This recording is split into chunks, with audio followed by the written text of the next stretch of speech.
Bienvenidos, amantes del misterio y lo macabro. Hoy les traemos un nuevo relato sobre de encuentros reales con nahuales en el campo, que hará que su piel se erice y su imaginación vuele hacia los rincones más oscuros. Si eres fanático del terror, asegúrate de darle un like, suscribirte al canal y activar la campanita para no perderte ninguna de las escalofriantes historias de miedo que tenemos preparadas para ti. ¿De dónde nos estás escuchando?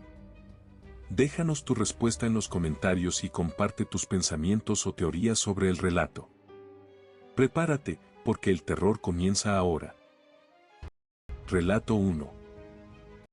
La noche se tragaba la luz con una avidez ancestral en Rayones, un pequeño nido de casas aferrado a las faldas de la Sierra Madre Oriental, donde los cerros se alzaban como gigantes dormidos, sus cumbres rasgando el velo entre este mundo y el otro.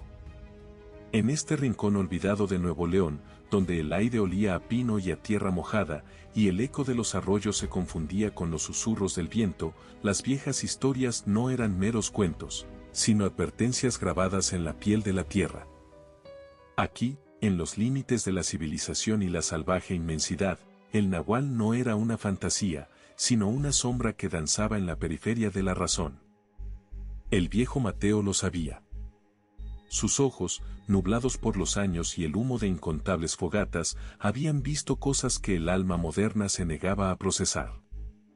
Había sido testigo de la delgada membrana que separaba al hombre de la bestia, una separación que en Rayones, a menudo, se desgarraba.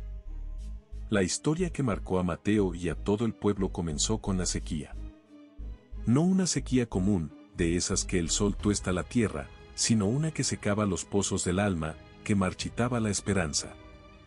Los animales empezaron a desaparecer de las milpas, no de forma limpia, sino con rastros de una violencia inusitada, carcasas destrozadas, vísceras esparcidas con una hazaña que no era de coyote ni de puma. Las vacas de don Ramiro, los chivos de la viuda Elena, incluso los perros guardianes de las haciendas más apartadas.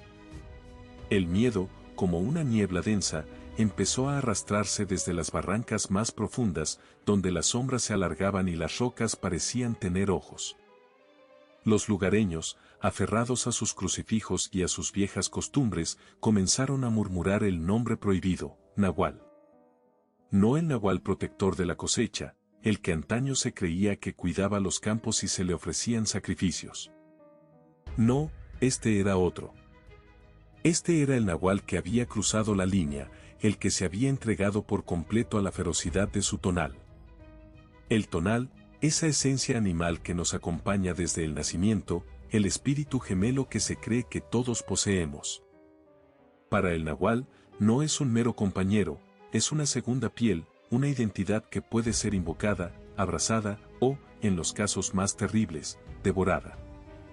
Los ancestros hablaban de rituales prohibidos, de pactos con entidades antiguas en cuevas oscuras, de ayunos prolongados y de ingestión de sustancias que abrían las puertas de la percepción hasta lo insoportable. Contaban que algunos, nacidos con un tonal fuerte, una conexión visceral con el jaguar, el lobo o el águila, podían, a través de la voluntad y la magia oscura, trascender su forma humana. Pero esta transformación no era un don ligero, sino una agonía. Mateo había escuchado a su abuelo, un viejo curandero, describir el proceso con un detalle escalofriante, los huesos crujiendo y realineándose, la piel estirándose y rasgándose para dar paso a un pelaje grueso, las uñas volviéndose garras, los dientes alargándose en colmillos punzantes. Una metamorfosis grotesca, dolorosa, donde la conciencia humana luchaba desesperadamente contra la marea de instintos salvajes que la arrastraba. La primera vez que Mateo vio algo, fue cerca de la Cueva del Diablo, una cavidad en lo alto de la sierra, famosa por sus extrañas formaciones rocosas y por ser un lugar donde, según las leyendas, el tiempo y la realidad se desdibujaban. Él había ido en busca de una cabra perdida, internándose más allá de donde cualquier hombre prudente se aventuraría al atardecer. El sol ya se hundía tras los picos, tiñendo el cielo de rayones con naranjas y morados violentos. Fue entonces cuando lo escuchó, un lamento gutural, que no era ni de animal ni de hombre, sino algo intermedio, un sonido que rasgaba el aire helado de la sierra. Se escondió tras un peñasco, el corazón golpeándole contra las costillas como un tambor de guerra. Vio una figura. Al principio, parecía un hombre, encorvado, arrastrándose, como si cada paso fuera un tormento. Su ropa, hecha jirones, apenas cubría un cuerpo que parecía estar cambiando. La espalda se le arqueaba de forma antinatural, los hombros se ensanchaban, el cuello se retraía. Mateo sintió el hedor, una mezcla nauseabunda de sudor, sangre vieja y tierra húmeda. Luego, la figura se detuvo. Un gemido más agudo, más desesperado, escapó de su garganta. Y entonces, comenzó. La piel del hombre pareció estirarse hasta el punto de la ruptura, como si una fuerza interna pugnara por liberarse.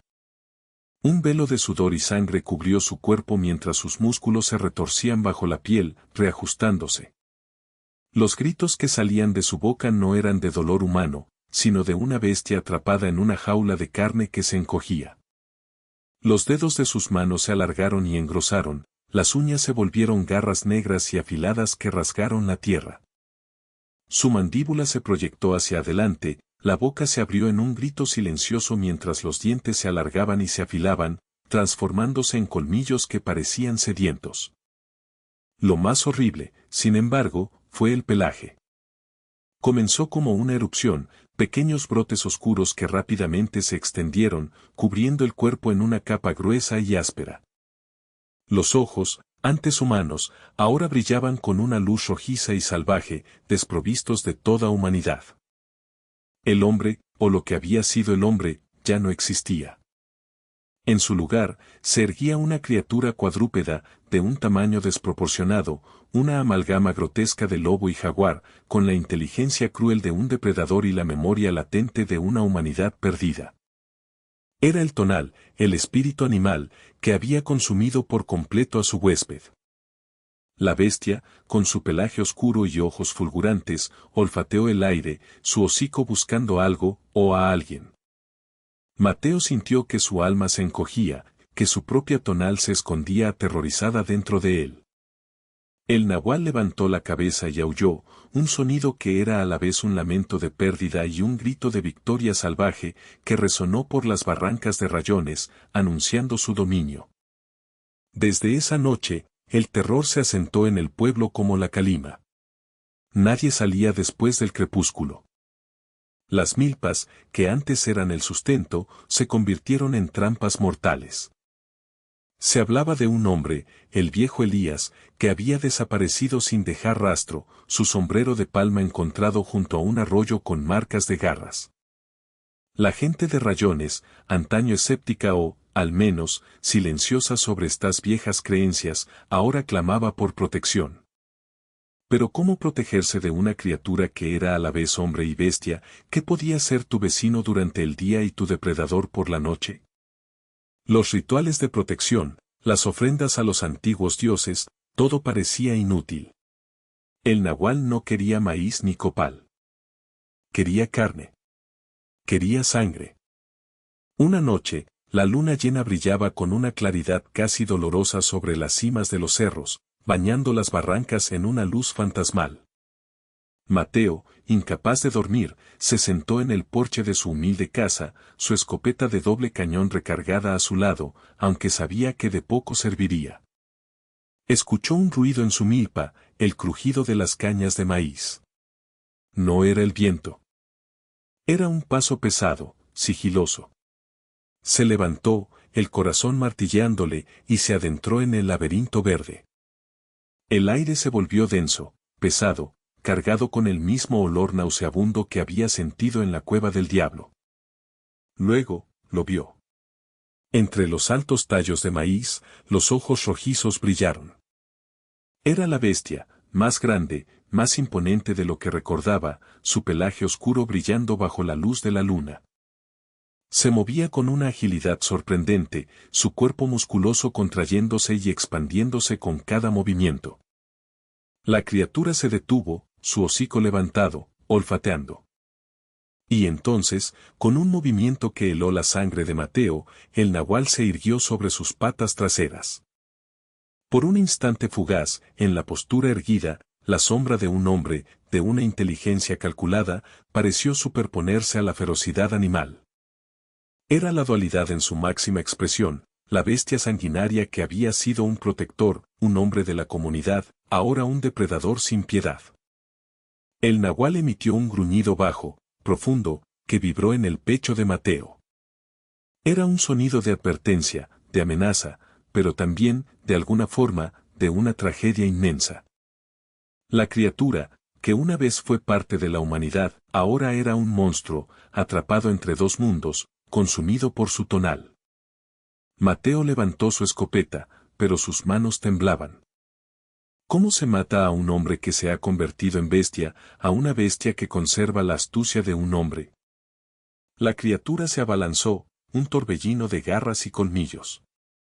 El disparo de Mateo resonó en la noche, el único grito de la civilización contra la barbarie ancestral, mientras la oscuridad de rayones se preparaba para reclamar otra alma. La sierra, impasible, observaba cómo las viejas leyendas cobraban vida, una y otra vez, en el corazón indómito de México. Relato 2. El aire en Ocampo siempre olía a tierra húmeda y a pino, un perfume antiguo que se pegaba a la ropa y al alma, pero en aquellas noches de luna menguante, un hedor diferente se arrastraba desde las barrancas, un tufo agrio a sangre y a miedo que la gente del pueblo intentaba ignorar, tapándose la nariz con el rebozo o con la manga de la camisa. Mateo, con sus manos curtidas por el arado de las milpas de maíz que trepaban por las faldas del Cerro del Muerto, había notado los cambios. No eran solo los borregos que aparecían destripados al amanecer, ni las gallinas degolladas en los corrales, ni siquiera el aullido que rasgaba el silencio de la noche, más grave y desesperado que el de cualquier coyote conocido. Era la mirada ausente de Elías, su compadre, el hombre que había crecido con él entre surcos y promesas. Elías, de rostro antes abierto y risueño, ahora tenía los ojos hundidos, la piel pegada a los huesos, y un temblor perpetuo en las manos que no era por frío. Su esposa, la pobre María, lo había encontrado una mañana con la boca llena de tierra y espuma, susurrando palabras ininteligibles sobre el llamado de la carne, antes de caer en un sopor del que despertaba solo para devorar la poca carne cruda que lograban conseguir en el pueblo. Los viejos del lugar, sentados en las bancas bajo el portal de la iglesia, solo movían la cabeza con tristeza. El tonal lo está consumiendo, murmuraba doña Remedios, la curandera, su voz un murmullo de hojas secas. Su espíritu animal lo está devorando desde dentro. La sangre llama a la sangre. Mateo, a pesar de su escepticismo juvenil, no podía ignorar la evidencia. Elías había sido un hombre bueno, piadoso, dedicado a su familia y a la tierra. Pero desde hacía meses, una sombra se había posado sobre él. Las noches de luna nueva, Elías desaparecía de su casa y regresaba al amanecer, cubierto de barro y con un brillo febril en los ojos que no era de sueño, sino de una vigilia salvaje. Fue una noche de lluvia torrencial, cuando las nubes cubrían la luna como un velo negro, que la verdad comenzó a desenmascararse para Mateo. El ganado de don Pedro, el más grande del pueblo, había sido atacado. Un toro semental, hallado con la garganta arrancada y las entrañas esparcidas, era una imagen que helaría la sangre del más valiente. Las huellas, sin embargo, no eran de lobo ni de puma. Eran huellas grandes, casi humanas en su forma, pero con garras afiladas que se hundían profundamente en el lodo, y otras más pequeñas que parecían de manos. Una mezcla aberrante. Mateo, armado con su machete y una linterna, se unió a la partida de hombres que seguía el rastro hasta el borde del puentecito del Diablo, una garganta rocosa que se abría en las profundidades de la barranca de Santa Rosalía. El olor a putrefacción y a azufre se intensificaba con cada paso. Elías, que había desaparecido de su casa una vez más, no estaba con ellos. Fue el aullido. No el que habían escuchado antes, sino uno nuevo, que brotó de las profundidades de la barranca, cargado de una pena ancestral y una furia primigenia que les erizó los vellos de la nuca. El sonido se detuvo abruptamente, seguido por un crujido de ramas y un jadeo gutural que resonó en la oscuridad. Mateo, sintiendo el filo del miedo recorrer su espina dorsal, se adelantó, su linterna cortando la negrura como una espada temblorosa. Lo que vio lo hizo tropezar. Allí, entre los arbustos espinosos y las rocas resbaladizas, estaba Elías. Pero no era Elías. Su cuerpo se convulsionaba violentamente, sus músculos se retorcían bajo la ropa hecha jirones como serpientes bajo la piel. Un gemido, una mezcla de dolor humano y gruñido animal, escapó de sus labios mientras sus huesos crujían con un sonido húmedo y nauseabundo. Sus dedos, antes finos y alargados por el trabajo en el campo, se engrosaban, las uñas se volvían garras negras y afiladas que rasgaban la tierra. Su columna vertebral se arqueó, elevándose en una joroba grotesca, y la ropa se rasgó por completo cuando su pecho se expandió de forma inhumana. La transformación era un espectáculo de horror puro y desgarramiento. La piel de su rostro se estiraba y se encogía, sus facciones se distorsionaban en una mueca de agonía, el puente de su nariz se hundía mientras su hocico se proyectaba hacia afuera, revelando dientes que se alargaban y afilaban como puñales. Sus ojos, enrojecidos y desorbitados, se volvieron ámbar, con pupilas verticales que reflejaban la luz de la linterna de Mateo con una inteligencia predatoria. Un espeso pelaje oscuro y áspero brotaba de cada poro, cubriendo su cuerpo como una manta de lana sucia. Las orejas se estiraban y se afinaban, y de su espalda baja, con un chasquido de huesos y un desgarro de carne, surgió una cola larga y peluda que azotaba el suelo. El gemido se transformó en un rugido ronco, mitad humano, mitad bestia, cuando Elías, o lo que quedaba de él, se irguió sobre sus cuatro extremidades, ahora patas poderosas con garras listas para desgarrar. La sangre fresca que manchaba su hocico no era la suya, sino la de las víctimas que habían alimentado esta monstruosa metamorfosis. Era un nahual. No el guardián de la naturaleza de los cuentos antiguos, sino la manifestación más aterradora de la dualidad humana, la bestia sanguinaria que se desataba cuando el tonal se liberaba por completo, no como un protector, sino como un depredador. Doña Remedios había hablado de los rituales prohibidos, de aquellos que buscaban el poder de la carne, de invocar a su tonal para fines oscuros, para la venganza o la glotonería. Elías había buscado el poder para proteger sus cosechas de las plagas, para que la tierra le diera más, pero el ritual, o su propia debilidad, lo había pervertido. El equilibrio se había roto. Su espíritu animal, que debía ser un reflejo y un compañero, lo había consumido, transformándolo en una máquina de matar que se regodeaba en la sangre de los inocentes. La delgada línea entre el hombre y la bestia no solo se había cruzado, sino que se había borrado por completo, dejando solo el horror de una criatura que conservaba la inteligencia depredadora de un humano y la ferocidad implacable de un lobo hambriento. Los otros hombres, que habían llegado al lugar, retrocedieron horrorizados, algunos dejando caer sus machetes, otros rezando en voz baja. El nahual, con el cuerpo aún tembloroso por los espasmos de la transformación, se giró hacia ellos, sus ojos ámbar brillando con una mezcla de confusión y una sed irrefrenable. Era el horror de ver en esa bestia a un amigo, a un compadre, a un hombre que había compartido risas y penas. La esencia de Elías estaba allí, atrapada, retorciéndose en la bestia, manifestándose en un gruñido ahogado que sonaba casi como una súplica antes de que el instinto asesino tomara el control por completo. El nahual lanzó un aullido que hizo temblar las entrañas de la barranca, un lamento de dolor y una declaración de guerra. Se abalanzó sobre el más cercano de los hombres, sus garras se extendieron, y el grito del campesino fue ahogado por el sonido de la carne siendo desgarrada. Mateo, paralizado por el terror, apenas pudo levantar su machete cuando la criatura se giró hacia él, sus ojos incandescentes fijos en los suyos. En ese momento, no vio a Elías, no vio al hombre que había sido su amigo, sino a la encarnación de la pesadilla más profunda de Ocampo, el tonal desatado, el lado oscuro del espíritu humano que se manifestaba en una forma tan grotesca como devastadora. La criatura era un monumento al dolor y a la perversión, una advertencia de lo que sucede cuando se juega con las fuerzas que escapan a la comprensión. Mateo supo entonces que el hedor en el aire no solo era a sangre y a miedo, sino también a la muerte de la inocencia, a la profanación de la naturaleza, y a la irreversible transformación de un alma en el abismo de lo inhumano. La bestia, con su boca goteando, se preparaba para saltar, y Mateo cerró los ojos, sabiendo que el amanecer no traería consuelo a Ocampo, solo más horror y el recuerdo imborrable de la noche en que el nahual de las barrancas se había revelado en toda su aterradora, visceral gloria.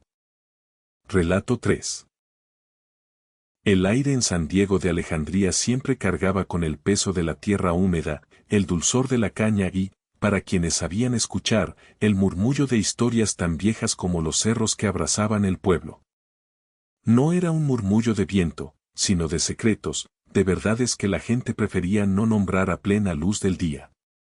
Yo, que he pasado más de 80 años en estas tierras, he sido testigo de muchas de ellas, y sé que algunas sombras nunca se disipan con el sol, sino que se hacen más densas al caer la noche. Fue hace unos 25 años, cuando las luces eléctricas aún parpadeaban con desconfianza en las calles y la mayoría de los ranchos se alumbraban con velas y el tenue brillo de las estrellas, que el pueblo empezó a sentir un escalofrío que no venía del frío serrano. Todo comenzó con los animales. Primero, fueron las gallinas de Doña Remedios, encontradas desparramadas por el corral, no devoradas limpiamente por un coyote, sino como si una furia las hubiera desmembrado por puro goce. Luego, el cerdo de los López, que apareció con la garganta arrancada, pero sin que se llevaran ni un solo trozo de carne. Los perros, que solían ladrar a la luna o a cualquier sombra extraña, empezaron a callar por completo al anochecer, acurrucados bajo los porches, con un miedo palpable en sus ojos amarillentos. Don Chema, el viejo vaquero que conocía cada vereda y cada animal del monte, juró haber visto huellas que no eran de puma, ni de lobo, ni de perro, sino de algo que alternaba entre la pisada de una bestia y la de un hombre descalzo, cerca de la Barranca del Diablo, al oeste del pueblo. La gente empezó a hablar, primero en susurros, luego con miradas cargadas de temor.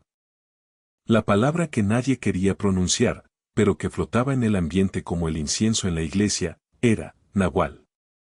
Javier, un muchacho joven y resuelto, que había pasado algunos años en Guadalajara y regresado con ideas modernas, se reía de esas supersticiones. Es un puma hambriento, don Chema. O quizás algún vago que anda por ahí y se divierte asustando a la gente.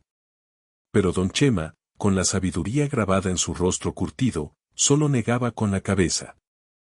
Hay cosas, mijo, que la ciudad no te enseña.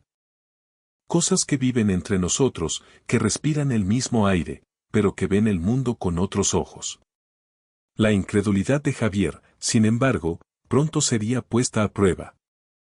Un día, su tío, el señor Ramiro, que tenía un pequeño rebaño de cabras pastando en las faldas del Cerro de la Campana, perdió a 3 de sus mejores ejemplares. Las encontró en el linde de una milpa, desangradas, sin que nadie hubiera escuchado un grito. Esa noche, Javier decidió montar guardia. Se armó con la vieja escopeta de su abuelo y se apostó bajo el mezquite más grande que dominaba la milpa y la entrada a la barranca. El frío calaba los huesos, y el silencio era tan profundo que el sonido de su propia respiración le parecía ensordecedor. Las horas pasaron lentas, marcadas solo por el canto lejano de un tecolote. Javier empezaba a sentir el peso del sueño cuando un ruido lo hizo enderezarse. No era el crujido de una rama, ni el aleteo de un pájaro. Era un sonido sordo, como el de algo pesado arrastrándose entre el maíz. Aguzó la vista, pero la luna nueva apenas ofrecía un hilo de plata para iluminar el campo. El sonido se acercaba, y con él, un olor. Un hedor a tierra removida, a sangre seca y a sudor animal, pero con un matiz extrañamente humano. Javier levantó la escopeta, el corazón latiéndole como un tambor de guerra. ¿Quién anda ahí?, gritó, su voz apenas un hilo tembloroso en la inmensidad de la noche. El arrastre se detuvo. Un silencio aún más espeso cayó sobre la milpa. Javier esperó, la tensión estirándole los nervios. Y entonces, lo vio. Una sombra. No era una sombra definida, sino una masa oscura que parecía bailar entre las espigas de maíz. Era grande, demasiado grande para un coyote, y se movía con una agilidad antinatural. De repente, la sombra se irguió, por un instante, y Javier juraría haber visto la silueta de un hombre, alto y delgado, antes de que se encorvara de nuevo y se moviera a cuatro patas, desapareciendo entre las sombras más profundas de la barranca. Un escalofrío de terror puro recorrió su espalda. No disparó. No pudo. Sus dedos se habían petrificado en el gatillo. Regresó a casa al amanecer, pálido y tembloroso, sin poder explicar lo que había visto, solo la sensación de una presencia malevada.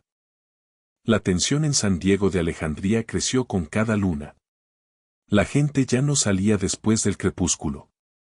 Los niños eran encerrados bajo llave y las mujeres rezaban con más fervor. Se corrió la voz de que el nahual no solo atacaba animales, sino que también acechaba a los rezagados. Un joven, Pedro, que regresaba tarde de cortejar a una muchacha en un rancho vecino, apareció desorientado y con rasguños profundos en el pecho, afirmando que algo lo había perseguido. Algo que corría tan rápido como un caballo pero que tenía ojos que brillaban en la oscuridad como brasas moribundas. Describió un hedor insoportable y una risa gutural que no era de animal, sino de un hombre burlándose.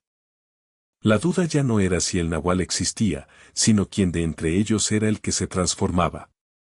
Las miradas empezaron a posarse sobre los más solitarios, los que vivían en las orillas, los que tenían un temperamento cambiante.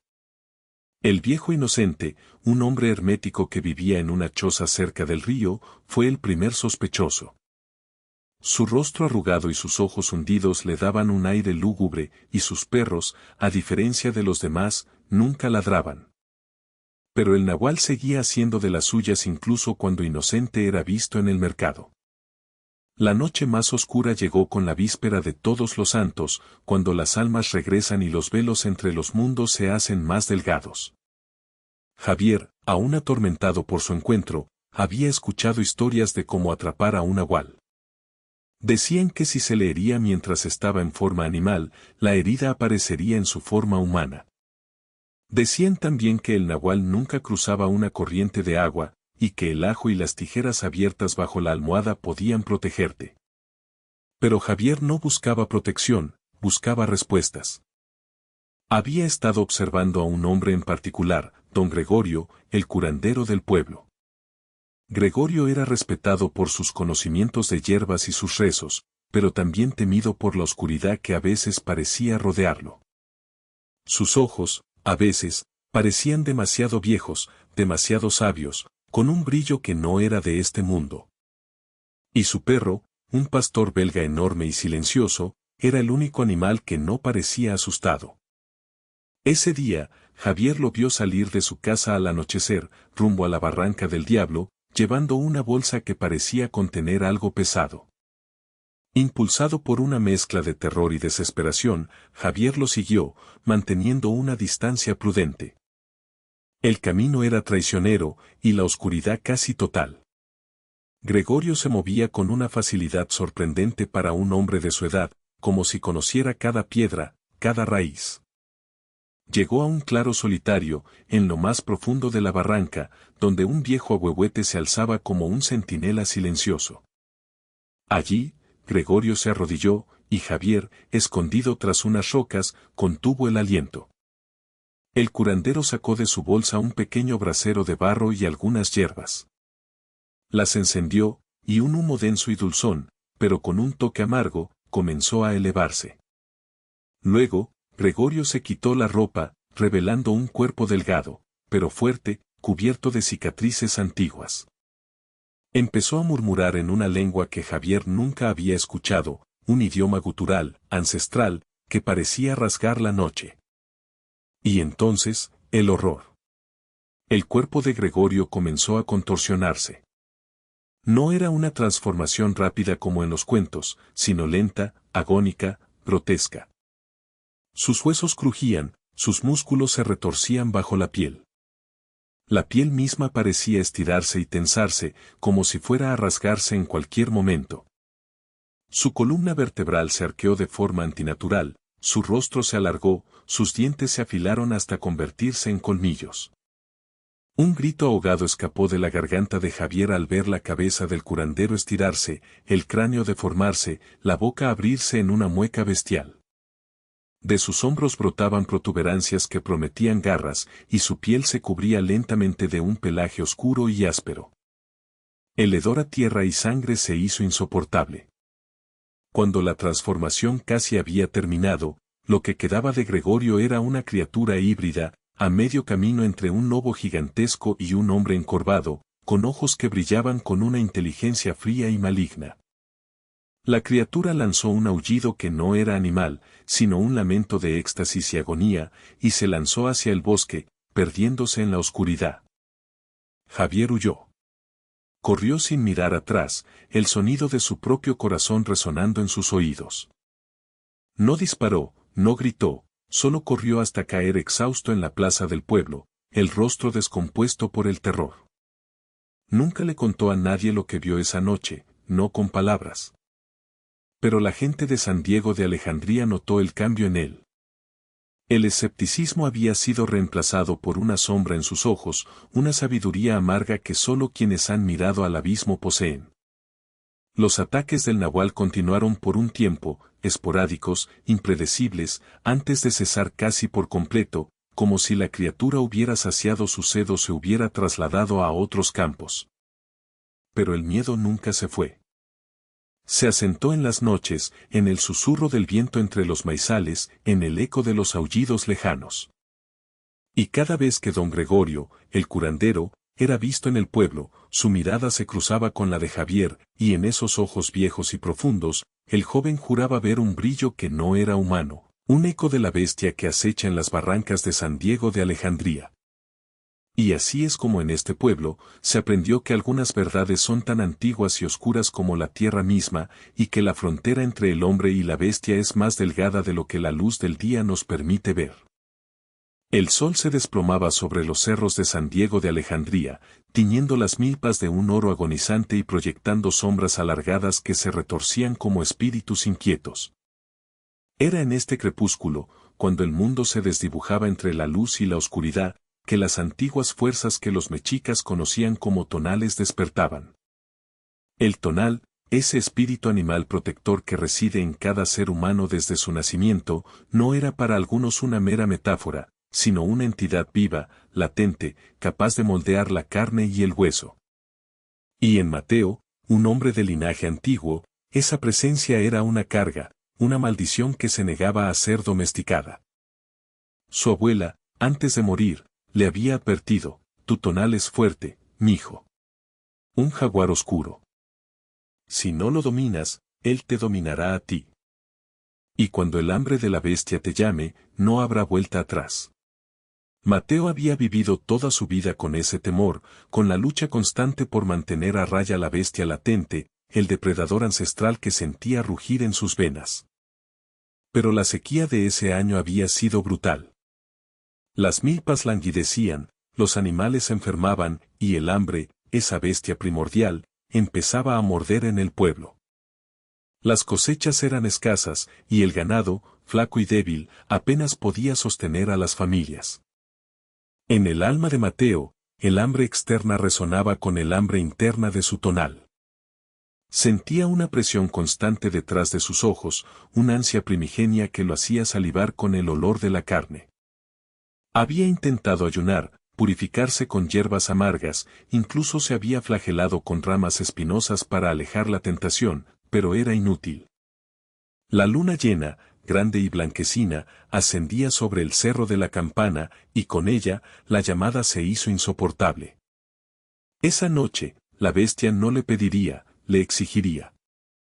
Mateo se arrastró fuera de su humilde choza, ubicada en el linde de las últimas milpas, cerca de la profunda barranca del Diablo. El aire era denso, cargado de la promesa de una tormenta que nunca llegaba, solo la sofocante humedad. Sus músculos ya no le obedecían del todo, eran como cuerdas tensas a punto de romperse. Cada paso era una agonía, una batalla contra una voluntad que no era la suya. Su piel le picaba, le ardía, como si millones de hormigas estuvieran excavando bajo ella. Se dirigió hacia el punto más aislado de la barranca, un lugar que la gente de San Diego de Alejandría evitaba, donde las raíces de los ahuehuetes centenarios formaban una cueva oscura y húmeda. La abuela le había dicho que era allí donde los antiguos se despojaban de su piel humana, donde el velo era más fino. Al llegar, la luna ya estaba en su cenit, bañando el paisaje con una luz espectral que hacía que las sombras danzaran con formas inhumanas. Mateo cayó de rodillas, el cuerpo temblándole incontrolablemente. Un quejido gutural, que no era humano, escapó de su garganta. La transformación comenzó con un dolor insoportable, una agonía que le arrancó un grito de las entrañas, un aullido que se ahogó en el eco de la barranca. Sus huesos, primero, se sintieron como si se estuvieran dislocando, luego rompiendo y reacomodando. Podía escuchar el crujido sordo de su pelvis ensanchándose, de sus costillas expandiéndose. Sus dedos de los pies se alargaron, las uñas se volvieron garras negras y curvadas, rasgando la tierra. Sus manos se contrajeron, los nudillos sobresaliendo, los tendones tirando de la piel hasta el límite, mientras sus dedos se doblaban antinaturalmente y las uñas se convertían en zarpas afiladas. El rostro fue lo más grotesco. La mandíbula se extendió hacia adelante, los dientes incisivos se alargaron hasta convertirse en dagas punzantes. Sus ojos, antes de un marrón profundo, se volvieron ámbar, con una pupila vertical que ya no veía el mundo con la racionalidad humana, sino con la aguda percepción del depredador. Sentía la piel estirarse, desgarrarse en microfisuras, de donde brotaba un pelaje áspero y oscuro, como el de un jaguar nocturno, salpicado de manchas rojas de sangre que ya no eran suyas, sino de la bestia que emergía. Su columna vertebral se arqueó, se alargó, y de la base de ella, una cola musculosa y fuerte brotó, latiendo contra la tierra. Los músculos se hincharon, se tensaron, dándole una fuerza descomunal que sentía vibrar en cada fibra. Cada articulación era un punto de tortura, cada contracción un desgarro. Era como nacer de nuevo, pero no de un vientre materno, sino de la violencia de su propia carne, de la furia de su tonal. Cuando el proceso terminó, Mateo no era más. En su lugar, una criatura híbrida se irguió a 4 patas, un jaguar monstruoso de tamaño desproporcionado, con la inteligencia cruel en sus ojos, pero la ferocidad primaria de una bestia milenaria. La bestia, el nahual, lanzó un rugido que hizo temblar las entrañas de la barranca, un sonido que era un lamento de liberación y una promesa de muerte. El hambre era una quemazón en su estómago, una necesidad primordial que eclipsaba cualquier rastro de la conciencia de Mateo. El nahual, ahora liberado de las ataduras de la moral humana, se movió con una agilidad silenciosa y letal a través de la oscuridad. La geografía de San Diego de Alejandría, antes un hogar familiar, era ahora un tablero de caza. Las milpas, con sus hileras de maíz seco, se convirtieron en un laberinto donde el nahual se deslizaba como una sombra, el olor de los roedores y los conejos excitando sus fosas nasales. Sus sentidos estaban agudizados a límites inhumanos, podía oír el latido del corazón de una liebre a 100 metros, sentir el temblor de la tierra bajo las pezuñas de una cabra.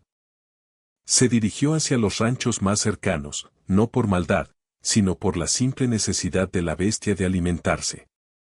Los perros, que antes habían ladrado a la luna, ahora aullaban de terror, sus gruñidos se convertían en gimoteos al sentir la presencia del depredador. El nahual no mataba por deporte, sino con la eficiencia brutal de un cazador perfecto. Una cabra, luego un borrego, sus gargantas desgarradas en un instante, la sangre caliente y vivificante. Pero a medida que la noche avanzaba, y el hambre se saciaba, un eco de la mente de Mateo comenzaba a filtrarse. Un destello de horror por lo que había hecho, por la sangre en sus garras, por el miedo en los ojos de las víctimas. La dualidad era una tortura. La bestia disfrutaba, pero el hombre, sepultado en lo más profundo, se estremecía. Los aldeanos de San Diego de Alejandría despertaron con el rastro de la masacre. El terror se apoderó de todos. Sabían que no era un puma, ni un coyote común. Las huellas eran demasiado grandes, demasiado definidas, y la forma en que los animales habían sido atacados, con una ferocidad que sugería algo más que simple hambre, indicaba la presencia de un nahual. Los hombres del pueblo, armados con machetes y escopetas viejas, organizaron una partida de caza, liderados por el viejo Don Chema, el único que decía haber visto uno en su juventud. El nahual, escondido en la espesura de la barranca, podía oír sus voces, sus pasos torpes, el temblor de su miedo. La bestia quería cazarlos, pero... Relato 4. El aire de Paracho, siempre cargado con el dulzor de la resina de pino y el sutil lamento de las maderas recién cortadas, se había vuelto denso con algo más, algo antiguo y viscoso que se pegaba a la piel como el rocío helado de la madrugada. Yo, un forastero con pretensiones de documentalista, había llegado buscando las historias de los lauderos, el arte que hacía de este pueblo el corazón guitarrero de Michoacán. Encontré, en cambio, una sombra que se arrastraba desde los cerros, una leyenda que se negaba a ser solo un cuento de viejas. Los ancianos, con sus ojos opacos y sus manos curtidas por el trabajo y el tiempo, hablaban en susurros de los nahuales, de hombres que compartían su espíritu, su tonal, con una bestia, capaces de cruzar la línea que separa lo humano de lo salvaje.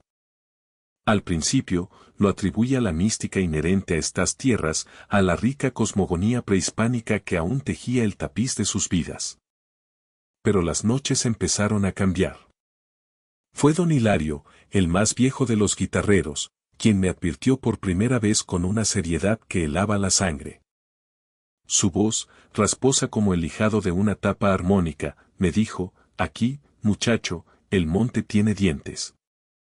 Y no son de lobo. Hablaba de las desapariciones, no solo de ganado, sino de personas que se aventuraban demasiado lejos en las milpas, o en las barrancas que serpenteaban como venas oscuras bajo la piel del cerro. Los lugareños atribuían estas desgracias a la mala hora o a espíritus del campo, pero la palabra nahual flotaba en el ambiente como el humo de copal en una ceremonia. Me contaron que, en tiempos antiguos, los nahuales eran considerados guardianes, chamanes capaces de hablar con los dioses y proteger a la comunidad, pero que el poder corrompía, y la línea entre el protector y la bestia sanguinaria era más delgada que el clavijero de una guitarra bien hecha. Un tonal demasiado fuerte o torcido, decían, podía arrastrar a un hombre a la oscuridad más abyecta, transformándolo en algo que solo buscaba la carne y el miedo. Mi escepticismo, alimentado por la lógica de la ciudad, empezó a resquebrajarse con cada amanecer que revelaba nuevas huellas inexplicables en el barro húmedo de los senderos, huellas que no eran de perro ni de coyote, sino una mezcla aberrante de ambos, demasiado grandes, demasiado humanas en su irregularidad. Una noche, el aullido. No era el lamento solitario de un perro o el grito agudo de un búho. Era un sonido que desgarraba la tranquilidad de Paracho, un quejido profundo y gutural que ascendía desde las faldas del cerro, un lamento de dolor que se convertía en una sed de sangre. Salí de la cabaña, impulsado por una mezcla de terror y una curiosidad mórbida que me carcomía. La luna, una uña pálida en el cielo oscuro, apenas iluminaba el camino. El olor a pino era ahora agrio, mezclado con un hedor metálico y rancio. Me adentré en las milpas, las altas cañas de maíz susurrando secretos al viento, cada sombra una amenaza potencial. El camino se hizo más estrecho, las barrancas más profundas, los cerros se alzaban como gigantes dormidos. Fue entonces cuando lo vi. No era el nahual ya transformado, sino el proceso mismo, una visión que grabó en mi retina el significado de la carne y el dolor. Un hombre, o lo que quedaba de él, yacía retorciéndose en el suelo de una pequeña cañada, entre rocas grises y arbustos espinosos. Su ropa, jirones de tela, se había adherido a su piel como una segunda membrana. Sus huesos crujían, no con la fractura, sino con la reconfiguración. Era un sonido nauseabundo, como de ramas secas partiéndose bajo un peso excesivo. La piel de su espalda se estiraba y desgarraba, revelando una capa inferior de vello oscuro y grueso que brotaba con una velocidad antinatural. Sus extremidades se alargaban, los dedos de sus manos y pies se engrosaban, las uñas se convertían en garras curvas y afiladas. Su rostro era una máscara de agonía pura, la mandíbula se dislocaba y se extendía, los dientes se afilaban y crecían, asomando como estacas blanquecinas. Sus ojos, antes humanos y llenos de terror, se tornaban amarillentos, brillando con una inteligencia depredadora que helaba el alma. Un grito ahogado se escapó de su garganta, no un grito humano, sino un aullido bestial, una declaración de su nueva naturaleza. El dolor era palpable, el aire vibraba con él. Era la transformación del tonal en su forma más grotesca y dolorosa, el hombre cediendo por completo a la bestia que habitaba en su interior. Los músculos se desgarraban y reconstruían, el esqueleto se remodelaba con una violencia que desafiaba toda ley natural. Su columna vertebral se arqueó de forma antinatural, su cuello se engrosó, y de su espalda, entre gemidos y crujidos insoportables, brotaron protuberancias que prometían una nueva forma, una silueta jorobada y poderosa. La sangre manaba de las nuevas grietas de su piel, mezclándose con el sudor y la tierra. Cuando finalmente el proceso cesó, el silencio que siguió fue aún más aterrador que el sonido de su metamorfosis. Ante mí, donde antes había un hombre, se erguía una criatura de pesadilla, una bestia oscura y musculosa, una mezcla profana de lobo y jaguar, pero con una postura que aún conservaba un eco retorcido de lo humano. Sus ojos amarillos, ahora completamente desprovistos de la humanidad que los había habitado, me encontraron. No había en ellos ni un rastro de razón, solo el hambre ancestral y la ferocidad de un depredador. El nahual, liberado de su prisión humana, soltó un gruñido bajo, un sonido que vibraba en mi pecho y me paralizaba. El olor a putrefacción, a carne cruda y a tierra mojada, era abrumador. Comprendí entonces el terror de los ancianos, la verdad de las leyendas. No era solo un cuento, era una realidad palpable, una amenaza que acechaba en los rincones más oscuros de la sierra michoacana. El nahual dio un paso hacia mí, lento, deliberado, saboreando el momento. Mis piernas, finalmente, respondieron. Corrí. Corrí de vuelta a través de las milpas, sintiendo su aliento caliente en mi nuca, el crujido de las ramas bajo sus pesadas patas resonando detrás de mí. Los sonidos de Paracho, el lejano tintineo de una cuerda de guitarra, el ladrido de un perro, se sentían distantes, irreales. Solo existía el latido frenético de mi corazón y la bestia que me perseguía. Me adentré en el laberinto de callejuelas empedradas del pueblo, buscando refugio, la luz de alguna ventana, el sonido de una voz humana que me anclara a la realidad. Los cerros, antes majestuosos, ahora parecían cómplices de la oscuridad, sus sombras envolviendo a Paracho en un manto de misterio y terror. Logré llegar a mi cabaña, cerrando la puerta con la fuerza de la desesperación. Apoyado contra la madera, escuché los pasos pesados que pasaron frente a mi ventana, un gruñido bajo que se alejaba hacia la oscuridad de la noche, de vuelta al monte, a su territorio. No dormí. El amanecer llegó, tiñendo el cielo de naranja y violeta, y con él, el sonido familiar de las guitarras. Pero para mí, Paracho nunca volvió a ser el mismo. Detrás de cada melodía, bajo cada pieza de madera tallada, sentía el acecho, la presencia de lo ancestral, de la bestia que se escondía en la piel del hombre, esperando su momento para resurgir de los cerros y reclamar su lugar en la noche, un recordatorio viviente de que algunas leyendas nunca mueren, simplemente esperan en la oscuridad para manifestarse. El nahual, con su dualidad de hombre y bestia, su poder corrupto y su sed insaciable, se había revelado a mí, y con él, el miedo más profundo y primario que jamás había sentido. Relato 5. El aire en Santa María del Tule, un aire que solía saber a tierra húmeda y a la promesa de lluvia en la temporada, había empezado a llevar un tufo diferente, uno que erizaba la piel incluso bajo el sol de mediodía. No era el olor dulzón de las jacarandas ni el penetrante aroma del copal en las fiestas, sino algo más primario, más antiguo, sangre y miedo, mezclados con el almizcle de la bestia y la corrupción de lo humano. Don Eulalio, con sus manos agrietadas por décadas de labrar la milpa que se extendía hasta las faldas del Cerro del Coyote, fue el primero en notarlo, o al menos el primero en atreverse a susurrarlo. Sus borregos, encontrados una mañana desangrados pero sin ser devorados, yacían en un círculo macabro que ni un jaguar habría podido trazar. Las huellas alrededor, un amasijo indistinguible de pezuñas y algo más grande, como una mano monstruosa, hicieron que la gente se mirara con una comprensión silenciosa y petrificada. Los ancianos, esos códices vivientes del pueblo, empezaron a hablar de nahuales, no con la familiaridad de los cuentos de fogata, sino con la gravedad de una advertencia olvidada. Decían que el tule, el gigantesco ahuehuete que había visto pasar siglos y generaciones, había sido testigo de pactos, de la fusión del hombre con su tonal, su espíritu animal, una conexión sagrada que a veces se torcía en algo profano. Yo, Miguel, siempre fui más de libros que de leyendas. Había regresado al Tule después de estudiar en la ciudad, con la intención de modernizar las cosechas de mi familia, de traer el progreso a este rincón anclado en el tiempo. Pero el progreso no tenía respuesta para las cabras que desaparecían sin rastro, ni para los perros que aullaban a la luna con una desesperación que no era de este mundo. La noche se volvió una amenaza palpable.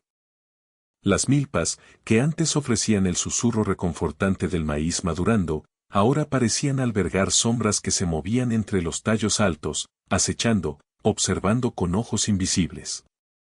Fue durante una de esas noches, mientras la luna llena plateaba los campos, cuando el terror se hizo carne. Había salido a revisar unas trampas que habíamos puesto, más por costumbre que por fe, cerca de una barranca profunda que serpenteaba hacia el río Salado, un lugar donde el eco se perdía y las leyendas se sentían más densas. El viento helado trajo consigo un sonido que me paralizó, no un aullido de coyote, sino un lamento, una suerte de quejido gutural que se transformaba, que se estiraba, que se desgarraba. Sonaba a dolor, a huesos que se molían y se reformaban, a una carne que se partía y se unía de nuevo bajo una fuerza incomprensible. Me pegué a la tierra, el corazón golpeándome las costillas, la respiración atrapada en la garganta. Desde mi escondite entre unos nopales, vi una figura emerger de la oscuridad de la barranca. Era la silueta de un hombre, pero su andar era torpe, desarticulado, como si sus articulaciones se hubieran dislocado. Se detuvo bajo la luna, y lo que vi después rompió mi entendimiento del mundo. La transformación fue un espectáculo de horror puro, una obscena danza de carne y espíritu. La piel del hombre, que parecía de un labriego común, comenzó a tensarse, a agrietarse como barro seco. Sus músculos se contraían y se hinchaban de forma antinatural, rasgando la ropa que llevaba, revelando una masa pulsante de tejido que se retorcía. Un gemido, mitad humano, mitad bestial, escapó de su garganta mientras su columna vertebral se arqueaba de manera imposible, elongándose, sus hombros se ensanchaban, sus dedos se alargaban y se engrosaban, las uñas se volvían garras oscuras y afiladas. Su rostro era el peor tormento.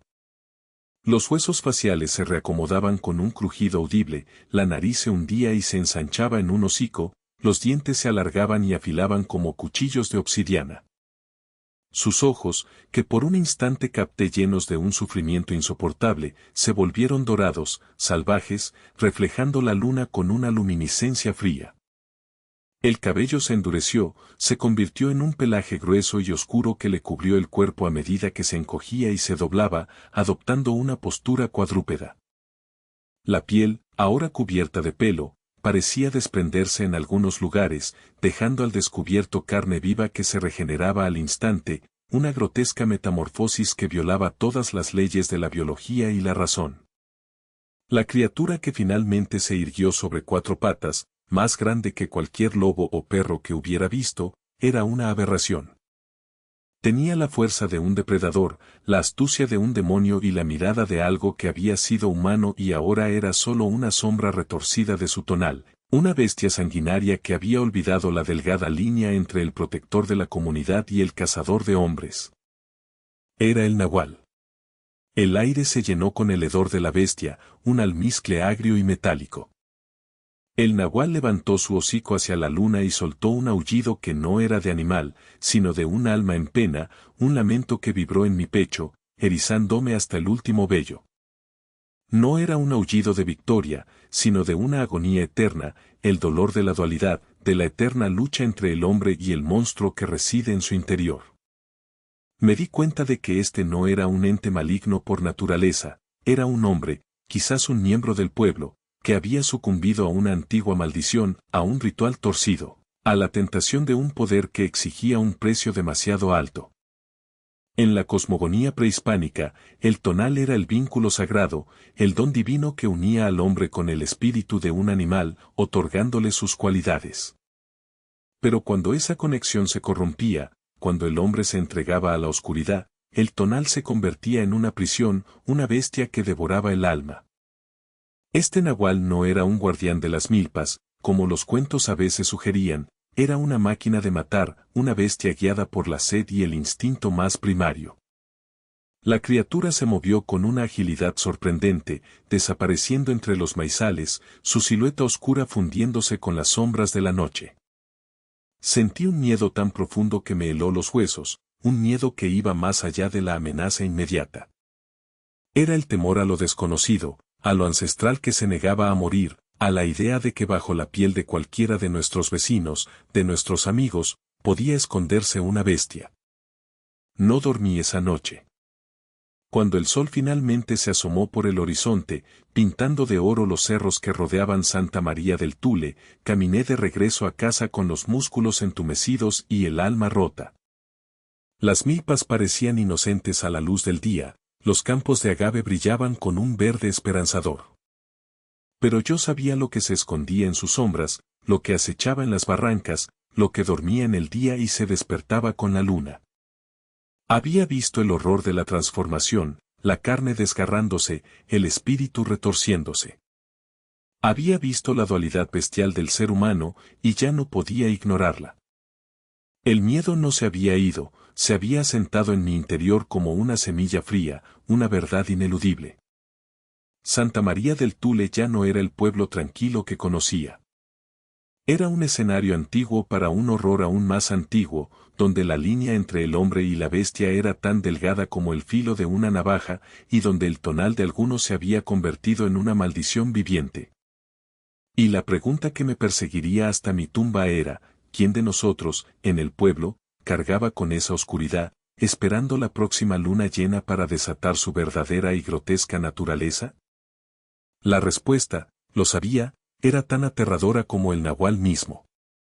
Relato 6. Las nubes, pesadas como el aliento de un animal dormido, se arrastraban por las laderas de los cerros que abrazan Tatahuicapán de Juárez, envolviendo las milpas en un velo perpetuo de melancolía y el aroma dulzón de la tierra húmeda. Era una noche más en el pueblo donde el tiempo parecía haber olvidado cómo avanzar, un lugar donde las leyendas no eran cuentos para dormir a los niños, sino verdades susurradas al calor del comal. Don Anselmo, con sus ojos color miel empañados por la edad y el humo de incontables fogatas, se sentaba en su silla de tule bajo el portal de su humilde casa, el silencio solo roto por el chirrido incesante de los grillos y el ocasional ladrido lejano de un perro. Los jóvenes del pueblo lo evitaban, su mirada penetrante y sus historias sobre lo que acechaba más allá de las últimas luces del caserío eran demasiado reales para sus almas aún no curtidas por el miedo verdadero. Pero aquella noche, la inquietud era distinta, más densa que la niebla que se colaba por las rendijas de las puertas. Hacía semanas que el ganado de los ranchos más apartados amanecía destripado, no por pumas o jaguares, que también lo sabía, sino con una ferocidad y una precisión que helaban la sangre. Unas heridas limpias, pero profundas, como si una mano experta y salvaje hubiera arrancado el corazón de las reses sin dejar rastro de lucha. La primera vez que se habló de nahuales fue cuando desapareció el becerro de la familia Mendoza, un animal fuerte y brioso que, según los lugareños, ningún depredador común se atrevería a cazar tan cerca de las viviendas. luego, la gallina de doña Petra, luego un cerdo de don Eulogio. Al principio, se atribuyó a coyotes o perros salvajes, pero el miedo comenzó a anidar cuando los rastros encontrados no coincidían con nada conocido. Huellas grandes, demasiado grandes para un can, pero que de alguna manera parecían humanoides en su forma, con dedos alargados y garras afiladas marcadas en el barro blando. Los perros del pueblo, que antes ladraban incansablemente a la luna, ahora se acurrucaban temblorosos en los rincones más oscuros de las casas, con el rabo entre las patas y un gemido bajo que erizaba la piel. Una tarde, mientras el sol se ponía tiñendo el cielo de Tatahuicapán de un rojo sangriento, una sombra pasó veloz entre los cafetales que bordeaban la vereda principal. Fue apenas un destello, una figura oscura y ágil que se movió con una velocidad antinatural. Los pocos que la vieron, ancianas que regresaban del molino con sus canastas al hombro, juraron que no era un animal. Era grande, como un hombre, pero se movía como un lobo, dijo doña Lucha, con la voz quebrada por el pánico, mientras se persignaba una y otra vez. Los murmullos se convirtieron en susurros y los susurros en una corriente subterránea de pavor. Las puertas se cerraban al anochecer con más cerrojos de lo habitual, y nadie se atrevía a aventurarse solo por los senderos que conducían a las barrancas o a los cerros, ni siquiera para recoger leña. El clímax de la tensión llegó con la desaparición de Manuel, el hijo menor de la familia Rojas, un muchacho de apenas 15 años, valiente y algo imprudente. Se había jactado de no temer a las historias de viejas y había salido al anochecer a buscar a su perro, que se había perdido en los maizales. Nadie lo volvió a ver. Solo encontraron su machete, clavado en la tierra húmeda cerca del arroyo, y a unos metros, en el barro, las mismas huellas imposibles, grandes, con garras, pero con la forma de una mano. Aquella noche, el silencio en Tatahuicapán no era de paz, sino de terror. Don Anselmo, que hasta entonces había sido solo un oráculo de fatalidades, fue abordado por la desesperada madre de Manuel. Dígame, don Anselmo, ¿qué fue? ¿Fue el nahual? ¿Volverá por más? Sus ojos, por primera vez, no reflejaban solo el saber ancestral, sino un miedo que él mismo había logrado mantener a raya. Anselmo relató lo que sabía, lo que sus abuelos le habían contado, que el nahual no era solo un espíritu animal, sino un hombre, o mujer, que poseía la habilidad de transformarse. Un humano que ha vendido su alma al monte, que ha pactado con la oscuridad para poder andar entre nosotros con forma de bestia. Caminan por el día como hombres, con sus rostros conocidos, pero al caer la noche, sus entrañas se revuelven y sus huesos se tuercen para tomar la forma de la bestia que llevan dentro. Habló de cómo los nahuales a menudo eran gente respetada en la comunidad, gente que conocía los secretos de las hierbas o que tenía una posición de poder, lo que hacía imposible identificarlos. Vienen por la sangre, por la fuerza vital que les permite mantener su forma y su poder. Y una vez que prueban la carne humana, es difícil que se detengan. La búsqueda de Manuel fue infructuosa. Los hombres del pueblo, armados con machetes y algunas escopetas viejas, peinaron las milpas, las laderas de los cerros y las profundas barrancas, pero no encontraron ni rastro.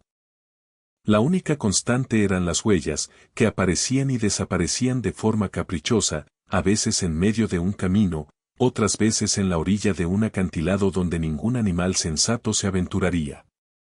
La gente de Tatahuicapán comenzó a mirarse con desconfianza. ¿Quién entre ellos podría ser el nahual?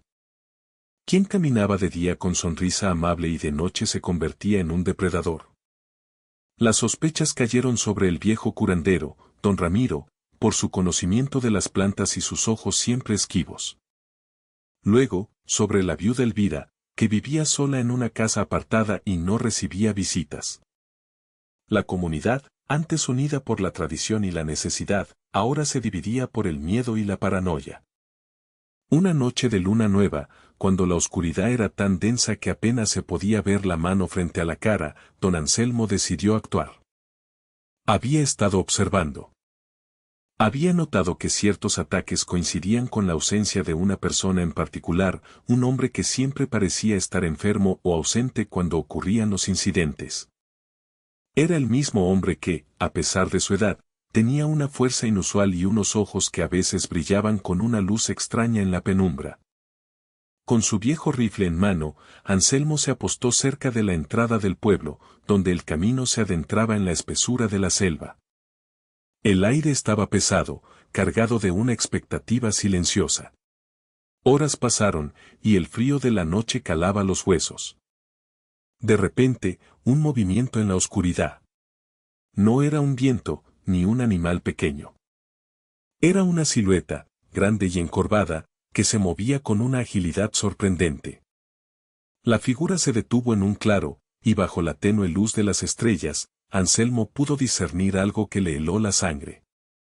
La figura no era de un lobo, ni de un jaguar. Era algo intermedio, una criatura con el torso de un hombre, pero cubierto de un pelaje oscuro y áspero, con garras en lugar de manos y una cabeza alargada que recordaba a un cánido, pero con la inteligencia fría de un humano en sus ojos brillantes. El nahual, pues era él, se irguió por un momento, olfateando el aire, sus pupilas dilatadas buscando cualquier rastro de vida. Anselmo contuvo el aliento. El miedo era una garra fría en su estómago, pero la determinación de proteger a su pueblo era más fuerte. Cuando la criatura comenzó a avanzar hacia las primeras casas, con un paso sigiloso y depredador, Anselmo levantó su rifle. El estruendo rompió el silencio de la noche, y el nahual lanzó un aullido gutural, mezcla de rabia y dolor, antes de desplomarse. Anselmo esperó, el corazón latiéndole desbocado. El cuerpo de la bestia se retorció en el suelo, y para su horror, comenzó a cambiar.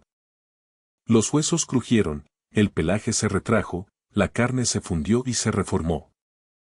Ante sus ojos, la figura de la bestia se transformó en la de un hombre, tendido en la tierra húmeda, con una herida sangrante en el pecho.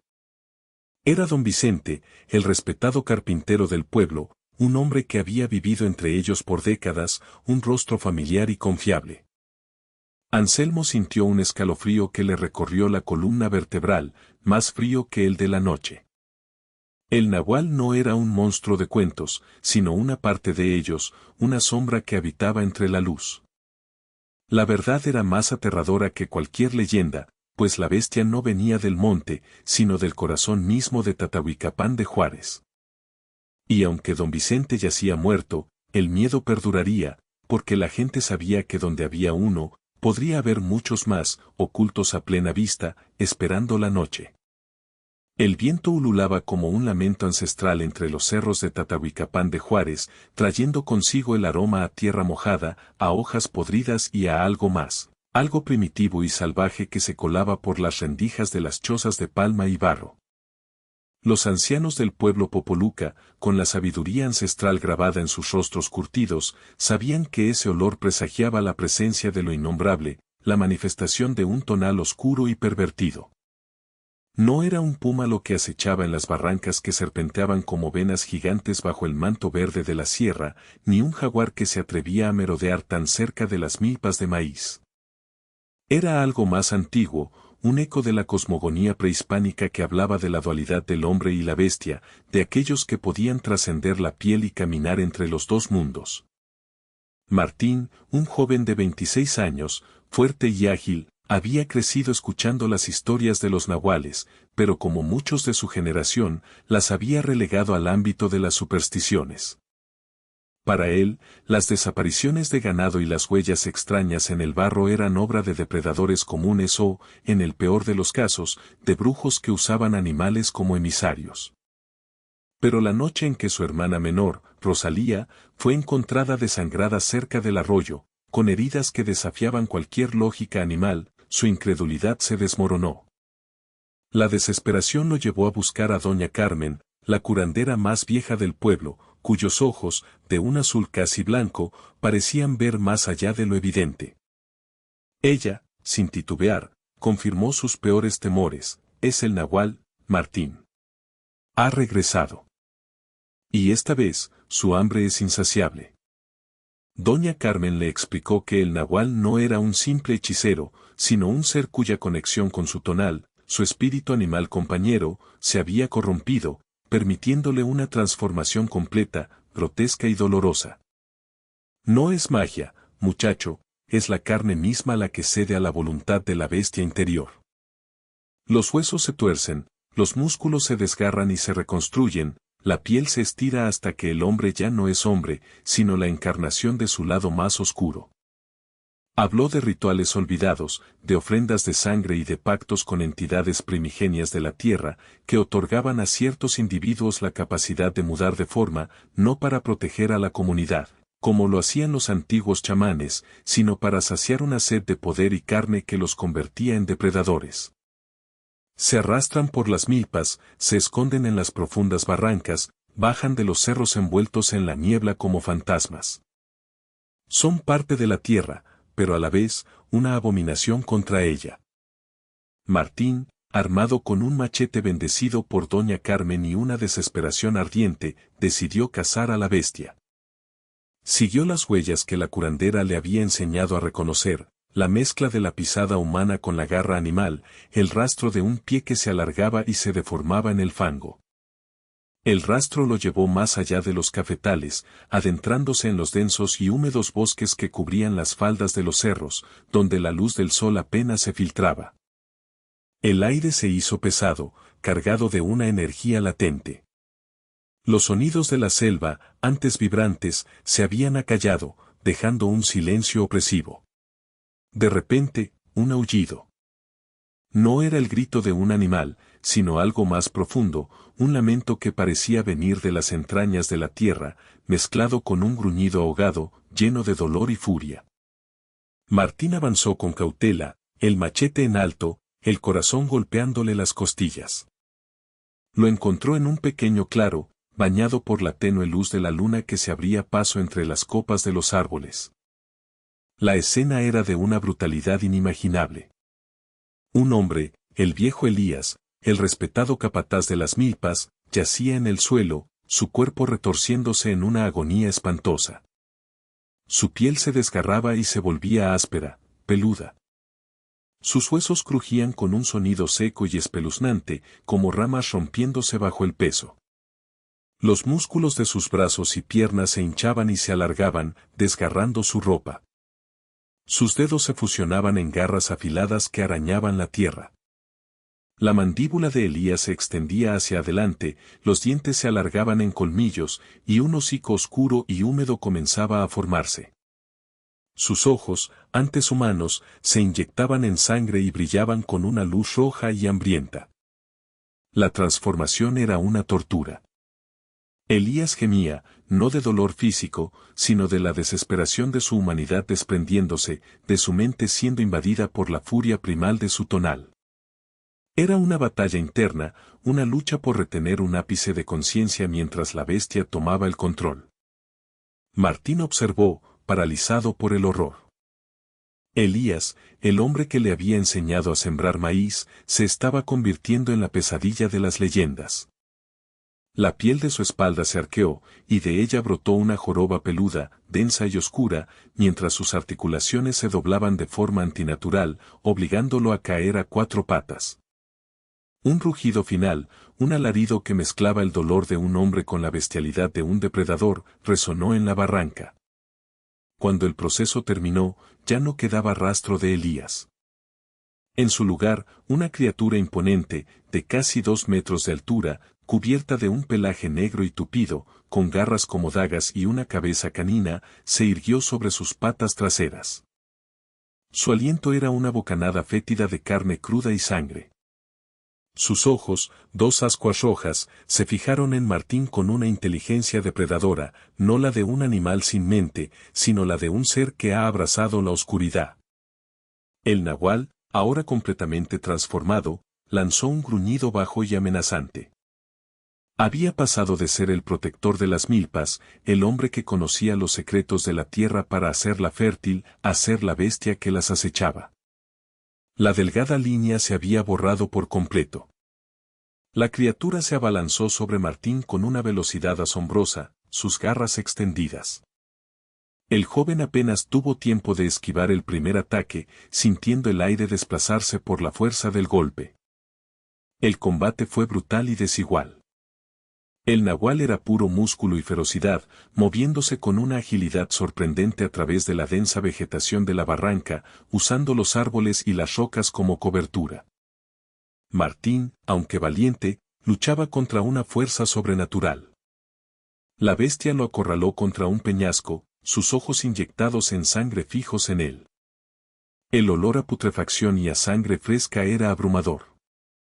Martín vio el reflejo de sus propios ojos aterrorizados en las pupilas dilatadas de la criatura. En ese instante, sintió una ráfaga de dolor y rabia, el recuerdo de su hermana muerta, y en un arrebato de fuerza, levantó el machete. Con un grito desgarrador, lo hundió con todas sus fuerzas en el costado del nahual. La bestia rugió, un sonido que hizo temblar la tierra, y retrocedió, su pelaje oscurecido por la sangre que brotaba de la herida. Por un momento, Martín pensó que había ganado. Pero el nahual no cayó. En cambio, con un gruñido gutural, se lanzó hacia la espesura de la barranca, desapareciendo entre las sombras con una velocidad sobrenatural. Martín se quedó solo en el claro, jadeando, el machete goteando sangre, el cuerpo tembloroso por el esfuerzo y el terror. Sabía que la bestia no estaba muerta, solo herida. Y lo peor de todo, sabía que el nahual, la encarnación de la dualidad bestial, era un hombre que había vivido entre ellos, un rostro familiar que había sucumbido a la oscuridad de su tonal. La cacería no había terminado. El terror en Tatahuicapán de Juárez apenas comenzaba, porque la bestia herida, ahora con sed de venganza, volvería, arrastrándose desde las profundas barrancas, descendiendo de los cerros, acechando en las milpas, esperando la noche para reclamar lo que consideraba suyo. Y Martín sabía que esta vez, el nahual no buscaría solo alimento, sino la muerte de quien se atrevió a desafiarlo.